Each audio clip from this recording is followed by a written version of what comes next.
Hello, geeks and nerds and all variants in between. I'm Tony Diane, and this is of Nerds and Geeks, pop culture from a certain point of view. Today, we'll be doing an interview with Mike Tiffany. He's an artistic guy who has a lot of ideas about a lot of shows. Let's check it out. Hey, everybody. We're here with Mikey Tiffany.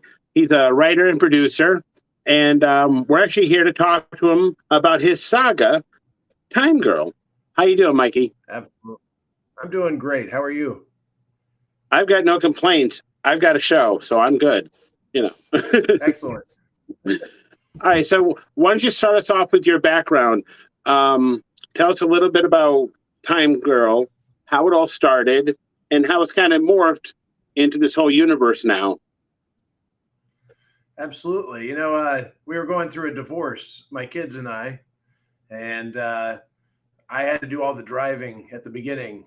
We hadn't had all the divorce stuff figured out yet. So I moved downstate, and it turned into these long weekends where we'd have a lot of driving in the car. And I told them a story that I had when I was a kid in Jacksonville, Illinois. I grew up going to Eisenhower School, grade school. And there was a book called Amelia Earhart and Other Disappearances.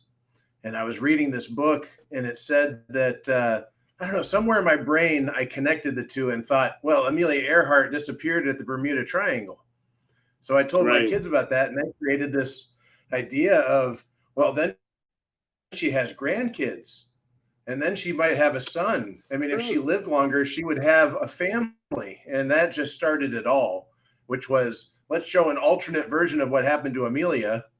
It turned into she could go to different planets. She could go to different dimensions with this necklace that she has. And she has a granddaughter, and she gives a necklace to her granddaughter, and she can do it too. And they become these time traveling heroes together and learn how to harness the power of these necklaces. And then they meet people along the way. They're time travelers. So they're going to meet Billy the Kid, and they're going to meet different people through history that were real that helped them along their way. That's neat. It's we've written 10 episodes. We have a full series written. We've got a movie written. And then we also have a prequel movie written that shows Amelia in action with another time traveling kid that she teaches. So we have a lot of content. But then after we did that, we decided to expand that and do origin stories and stories about the different characters that you see in Time Girl. So we've expanded the universe too and have these other scripts written too for different characters. Now, I know you've written or conceived of a lot of different shows. I mean, you've talked to me about that separately. So do you think you could list off all these shows and we'll try to attack them? Yeah, absolutely. Yeah. So there's Time Girl. Yep. And then there's Time Girl, the movie. And then we wrote something called The Meows. The Meows is a TV series that's based off of these cats that can talk that are from the planet Pluto, and they come to help save us from the virus. So we have the cats, and that would be like puppet cats, like kind of like the Muppets is the hope for that one. So the Meows. Then we have Aliens Attack Tombstone, and that one's about Wyatt Earp, and it's an alternate universe view of what happened in history. So we claim that in the 1600s, aliens came and attacked, but then they had to learn how to live on Earth. So we have a civil war going on between the humans and the aliens in the 1800s with Wyatt Earp and Tombstone. And so Aliens Attack Tombstone actually happens in Tombstone, Illinois, because of the dividing line of the Mississippi River. So that's an interesting one. It's a little different. Okay. Then we have Interdimensional Wrestling, which we have Diamond Dallas Page on board with as a producer and an act. He stars in that one. So the president asked Diamond Dallas Page to go to Mars to lead the interdimensional wrestling, which decides interdimensional wars. So, aliens have come to Earth and want to have these wars. And Diamond Dallas Page and his wrestlers fight in these battles and solve these wars so that they don't ever happen. Okay. Then we've got, so the next one would be Bud Tenders. Bud Tenders is very near and dear to my heart because I worked at a dispensary and helped people get their medical cannabis at the beginning of the program in Illinois when it first started. And I had to wrap their mind around the fact that they're going to be smoking pot at 80 when they haven't done that their whole life. But it was a great job. And it also, I worked with a lot of creative people, and we came up with this idea, which was bud tenders. First, it was going to be about a dispensary, but then it kind of morphed as I talked to my daughter. And so I had a stroke. I was recovering, and my daughter became my caregiver. So she's 24 and she's amazing, and has come up with these ideas with me. And Maggie sat down realizing I couldn't type while I was laying in bed. I could barely move my head. I would be vomiting, and she'd sit on the end of the bed and type away the ideas, I was still coming up with, and it just morphed. And as I was getting better, we kept writing. We came up with a full movie for bud tenders. And it's about these 4 women that work at a dispensary, but they get trapped in the basement in a safe room that has everything they would need to survive. But in that year, Halley's Comet hits Earth, kills everybody, makes the plant mutate. All the plants mutate into these man-eating plants. So when the doors open, they come to this world that is changed. But they have weapons, they have weed, they have food, they have everything they need. Their dad prepped for them. So they have everything they need, but they're coming out to the world that they have to survive in together. And it's kind of like The Walking Dead or Love and Monsters, those kind of things, Invasion of the Body Snatchers, same kind of feel. So then we have bud tenders. Then we've also got Enlightenment. And in our Time Girl show, which, by the way, we have Cynthia Rothrock in the lead of that one. Then we've also got Stroke of Good Luck. I mentioned my stroke, and I decided I wanted to write about the events that happened with the stroke. I fell out of bed, had a concussion.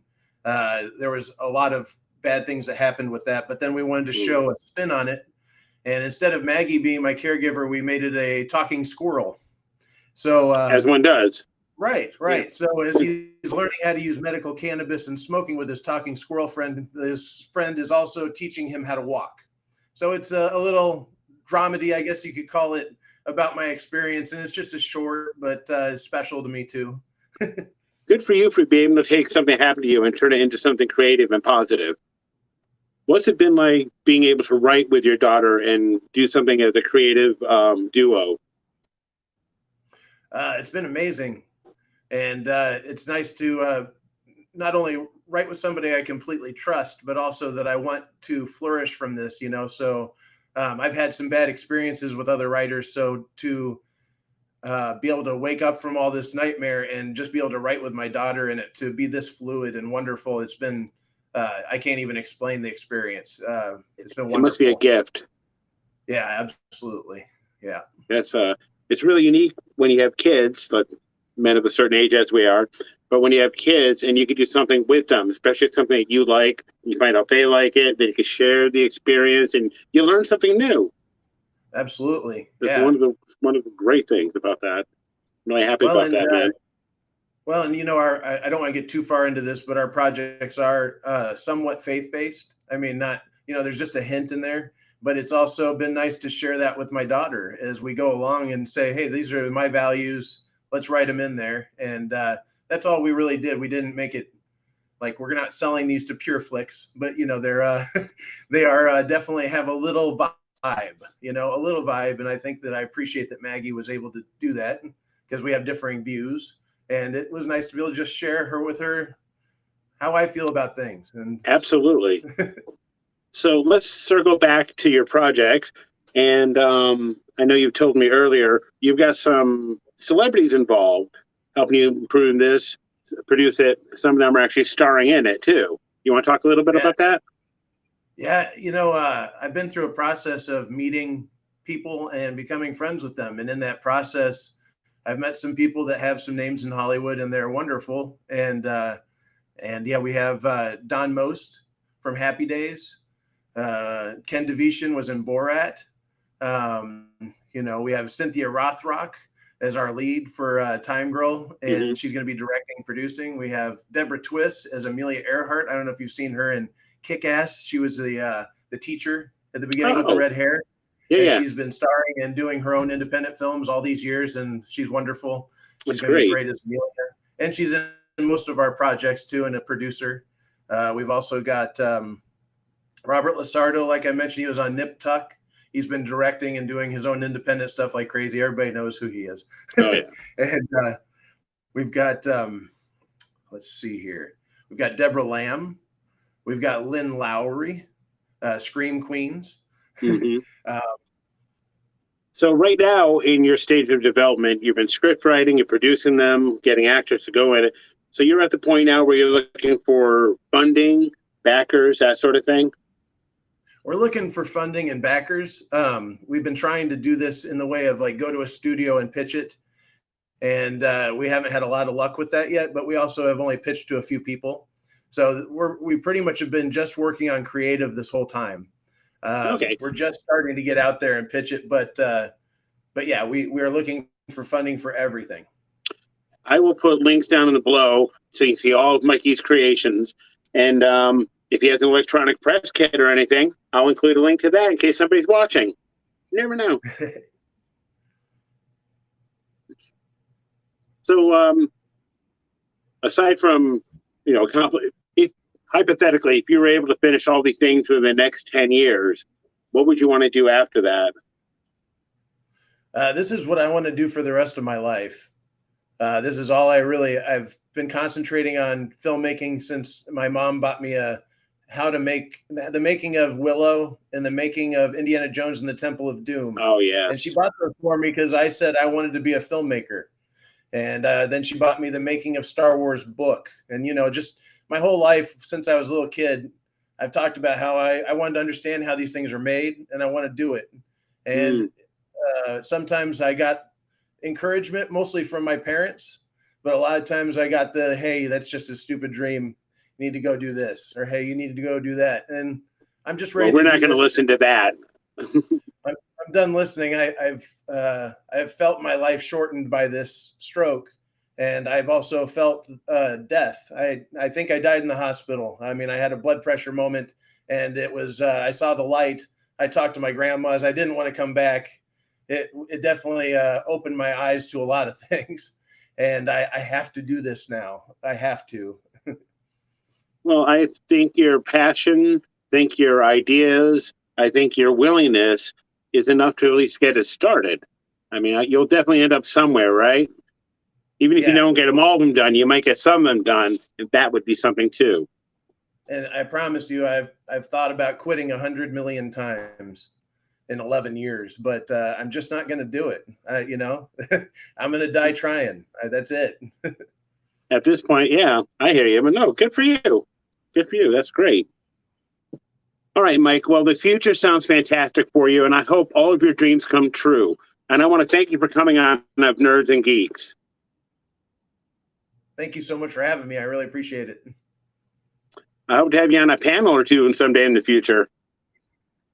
100%. I'm on board. Excellent. You take care. Thank you so much, Tony. I appreciate it. Look forward to working with you. Absolutely. That'll be a nice future. Well, I hope you enjoyed the interview. Join us next time for a panel discussion. In the meantime, you can hop onto my store and get some really cool swag with artwork done by yours truly. Also, you can click on like, subscribe, and hit the alarm bell for future videos. Also, check out my social media, Facebook and Instagram. Have a great day.